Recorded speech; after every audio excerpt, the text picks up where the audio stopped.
такой пад здоровый, непривычно видеть это все. Стоп.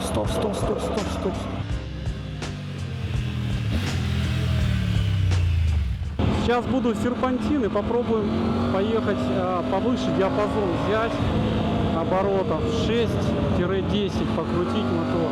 В моем темпе езды это составляет 9,4 литра на 100 километров. Косяк в эргономике. Помните, я рассказывал про маленький прикуриватель, да? Который вот они поставили на паук.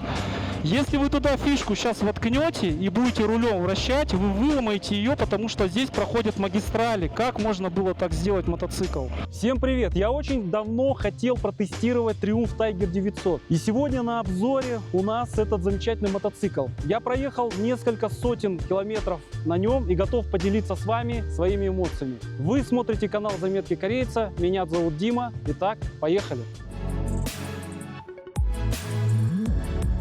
Маршрут построен.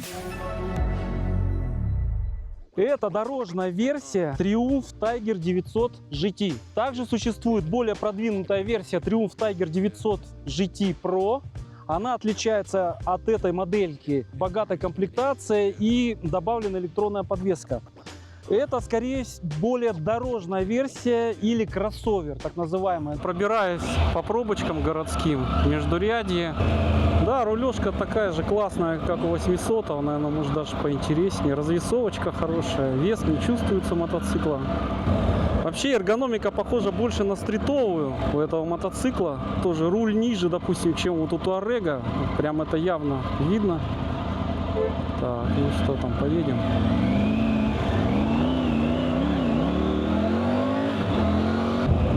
Блин, и тут пробка. Мы, короче, соберем сейчас все пробки, походу, в этом городе.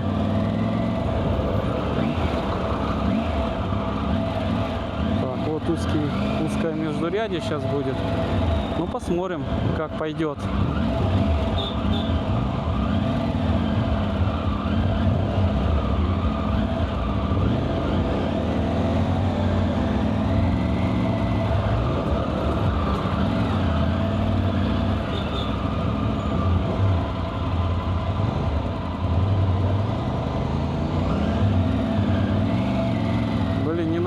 Не сдвинется, ё-моё. Да, водители здесь такие приятные. Но также у Триумфа существует версия Tour Enduro. Это Triumph Tiger 900 Rally и Rally Pro версии. Там уже 21 переднее колесо, более длинноходные другие подвесочки. И давайте поподробнее я расскажу, чем он отличается от старой модельки Triumph Tiger 800. Сухой вес этой модели 194 килограмма. Чем же он отличается от предыдущего 800-го Тигра? Итак, у него полностью новая рама. Если вы смотрели мой обзор про 800-го Тигра, там я рассказывал, что подрамник приварен к раме и также приварены подножки пассажира. Здесь они избавились от этих косяков. Соответственно, здесь съемный подрамник на болтах, и подножки теперь можно спокойно демонтировать при надобности. Из-за того, что стекло тюнинное стоит повыше, да, выше шлема, шум меньше. Но это все убирается, если заводское стекло будет, оно будет ниже, поэтому все очень похоже по ощущениям на 800-й.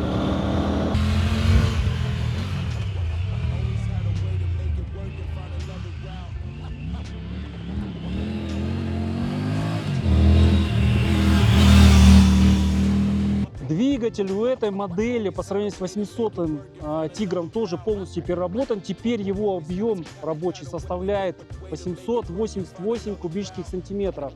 В этой версии развивает 95 лошадиных сил и 87 ньютонов крутящего момента.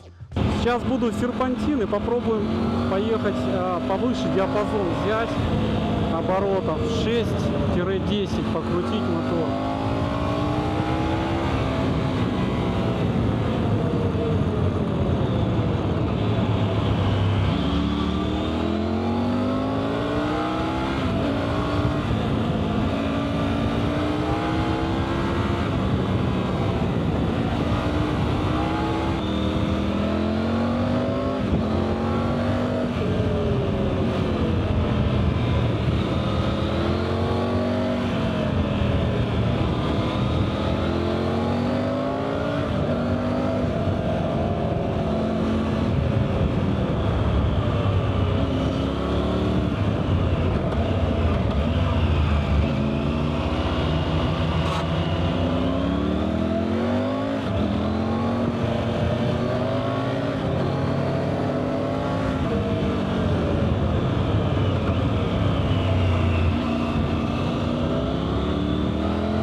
короче, Субарь. Завелся. Если бы я был на своем мотоцикле, я бы, конечно, уже уехал. Чужому надо все равно привыкать. Но, тем не менее.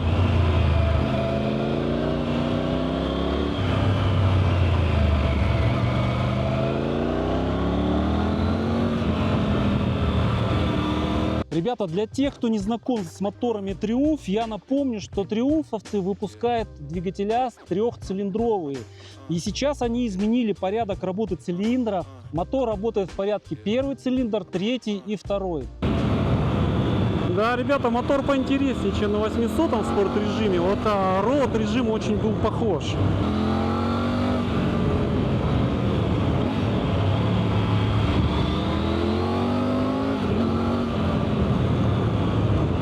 После 8-9 стухает тяга. Если в этой полке кататься в спорт-режиме, хватит вам мощности, класс. Подрывается хорошо. Но моторчик шумновато работает. Вторая передача 80, 100.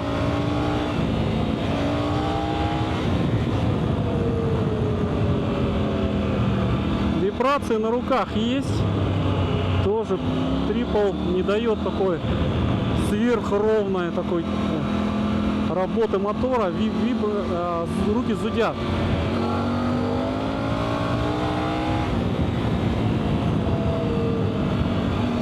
С 24 года немножко изменили мотор, и теперь он при том же объеме 880 кубических сантиметров развивает 105 или 106 лошадиных сил. Это примерно на 16% больше мощности.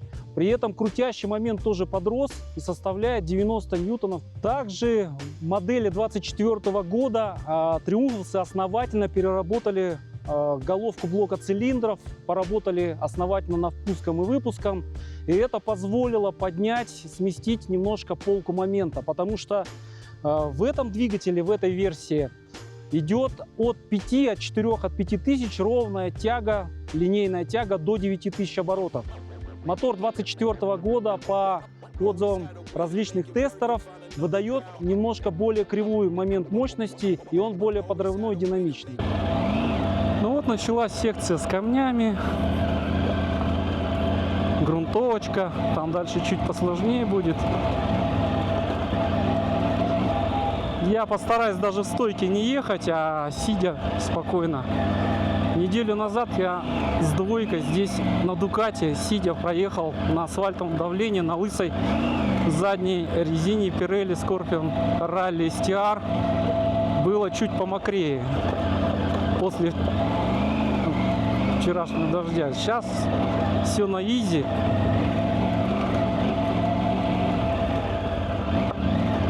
В этой версии GT подвеска стоит Marzocchi 45 мм с ходами 18 см спереди и 17 сзади. Литые колесные диски на 19 и задний диск на 17.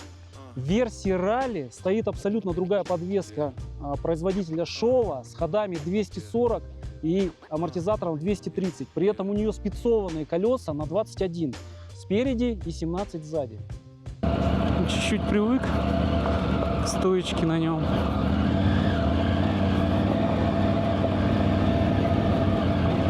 Вот здесь уже такая веселая цепуха.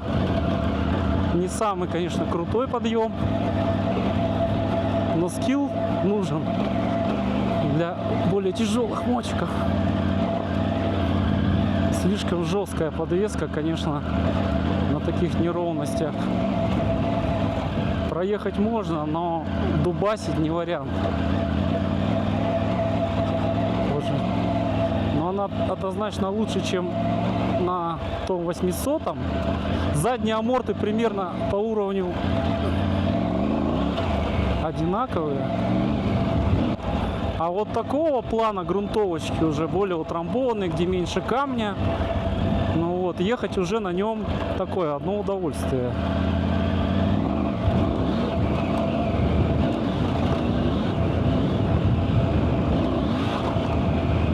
подогнул маленько.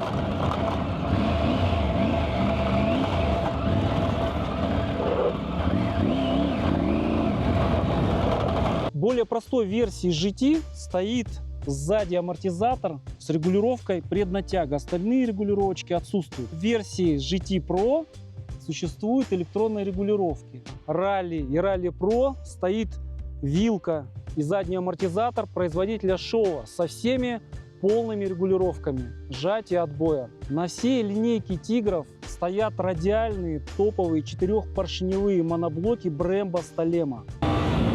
Так, опасно, свиньи.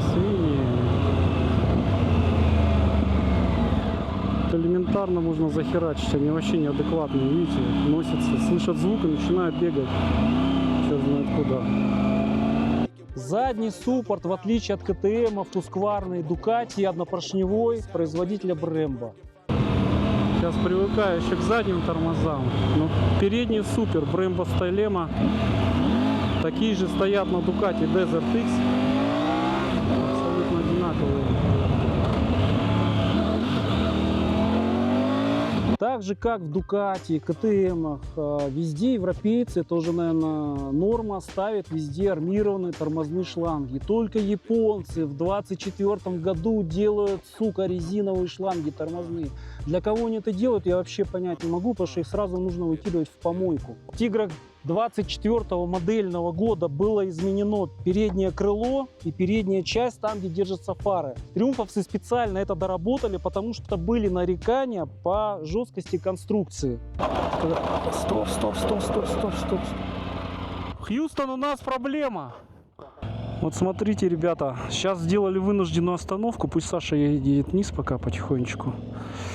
Открутился, потерялся вот этот болт, и вся морда стала ходить ходуном. Вот эта пластмасска, вот это. Визуально мод красивый, а с точки зрения практичности, пусть не обижаются владельцы тигров, да, на меня, но если я сейчас начну здесь чуть-чуть побыстрее ехать, где-то вспрыжки делать, там, поактивней по камням, то у меня сейчас такое впечатление, что вот эта часть, она развалится. От вибрации откручиваются болты, все надо садить на локтайт. Посмотрите, как здесь шатаются вот эти все панели. Вот я беру пальцем, мизинцем, смотрите, мизинцем, не прикладая усилий, здесь вот такой вот пластик весь. И на вид он какой-то, ну, немножко дешевый, хотя облицовочки все закрыты, но вот качество изготовления, реализации, вот мне не очень нравится. Как вам вот такая штука в премиум мотоцикле. И он, когда едет по оффроуду, он весь тарахтит и саморазбирается. Непродуманные вот эти элементы, они красивые, но для оффрода они не годятся. Я хотел бы посмотреть живую Rally Pro, и если там, ну, такая же морда также собрана, то я бы даже его не стал рассматривать к покупке, потому что чуть-чуть поездишь, попрыгаешь, постоянно будет мучение. Постоянно будут мучения с этим совсем. Сам паук к раме сделан металлический. Это хорошо. То есть вот здесь продумано, качественно, фара, приборка, все висит на пауке. Когда ехали на съемку, открутился вот этот болтик. Я поставил другой, запасной. И получается, вот эта часть стала вся болтаться. И эта пластмасска чуть не отвалилась. В своих роликах я рассказывал, чем отличается пластик, допустим, КТМ, Husqvarna от прочих, да, производителей, в том числе и японских. Так вот, Триумф, они делают очень жесткий пластик. Если в КТМ, допустим, верхнее крыло и пластик весь податливый, вы можете чуть ли не свернуть, и он восстанавливает геометрию, то этот при малейшем ударе он будет ломаться. Вот здесь уже не хватает куска. Очень сильно напоминает пластик, как у японцев. Вот на Африке Твин примерно такой же, только на Африке еще тонкий. А здесь он немножко потолще. Пластик жесткий везде. Поэтому, если вы приложили этот мотоцикл, не дай бог, там на камешках, где-то еще, вы можете с легкостью продавить и будете заниматься ремонтами. Это, на мой взгляд, минус. А теперь хотите знать, где здесь находятся просто зарядники. Один находится по сиденьям под жопой. Провод, и эта розетка USB сделана здесь, чтобы вы могли поставить на зарядку свой телефончик, убрать ее в сиденье, сконнектить по Bluetooth с панелью управления телефоном. Но, во-первых, здесь нету отображения навигации. Ее никакой нет. И если вам нужно подключить навигатор, то у вас есть здесь одна сраная убогая розеточка, такая маленькая, на пауке. Вот она. Почему нельзя было здесь сделать обычный стандартный прикуриватель? Вот мне интересно. Все через переходники или как-то так. Косяк в эргономике. Помните, я рассказывал про маленький прикуриватель, да? Который вот они поставили на паук. Если вы туда фишку сейчас воткнете и будете рулем вращать, вы выломаете ее, потому что здесь проходят магистрали. Как можно было так сделать мотоцикл? Передняя фара, поворотники и задний фонарь полностью светодиодные. Установлен целый огромный iPad. Приборная панель действительно огромная, большая. Она больше, чем у всех среднекубатурных турендуро, которые я до этого видел. Не совсем вижу отчетливо приборку. Ее надо или цвет поменять, скин. Сейчас у хозяина спросим. Сейчас не вижу обороты мотора, тахометр. Здесь какой-то не зашла приборка мне, честно говоря, немножко, хоть и большого размера. Но, на мой взгляд, графика такая, ни о чем. Информативности нет. Давайте пройдемся по пультам. Прикольно реализовано включение подогрева. Маленькая незаметная кнопочка. Кнопки напоминают BMW-шные пульты, только функционал разнесенный. Но там у BMW, насколько я помню, тоже, по-моему, серые кнопки, черный пульт. И все примерно в том же стиле выглядит. Пластик качественный. Но что меня бесит в Триумфах до сих пор, они не могут нормально сделать функционал управления просто меню. Кнопка «Домой» сделана с этой стороны. Выбор режимов непонятно как сделан здесь. И потом необходимо будет пальцем вот нижний рычажок качать. Я на ходу первые 3 или 4 раза, пока пробовал переключать режимы, включал поворотники. Один нюанс сейчас у хозяина спросил мотоцикла, значит, чтобы включить на нем оффроуд режим, нужно остановиться. Если у вас включены асфальтовые режимы, вы не можете на ходу переключить оффроуд. Нужно просто остановиться на включенном зажигании, незаведенный мотор. Вы переставляете, сразу отключается электроника. Объем топливного бака 20 литров. Ребята, обратите внимание на расход. Я вот сегодня катался. В моем темпе езды это составляет 9,4 литра на 100 километров.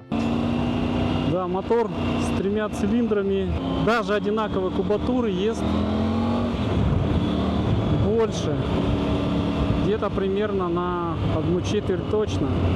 Ручку, если откручивать, валить 8 литров. 8 литров, Карл. Что-то после Нордена и Дукати, ну такое. Если ехать в неспешном темпе, 5,2, по-моему, он сказал, это вот так вот получается. Но если отваливать, блин, я просто люблю понаваливать по серпантинам. Неважно, это даже путешествие. А если ты еще и груженый, когда у тебя будет стоять багажка, весь шмурдяк, аэродинамика хуже, я думаю, он точно 8 есть будет. Потому что оно почти полный бак был, 20 литров бак, полный бак почти был, и вот мы сколько проехали, это вообще что такое. Давайте там пару минут порассуждаем, вот как с таким расходом ездить на дальняк, это же по факту кроссовер, ну или туристический эндуро, да, если вы ездите больше по асфальту, да. Запас хода, извините, в районе 300 километров, это при лучшем раскладе выйдет. Если вы наваливаете, будет меньше, но что-то как-то вообще не гуманно. Честно говоря, я что-то не понимаю, может быть. Этого бака 20 литров этому мотоциклу мало. С таким расходом нужно ставить 30-литровый, 25-30 литров бак, чтобы хоть как-то было интересно.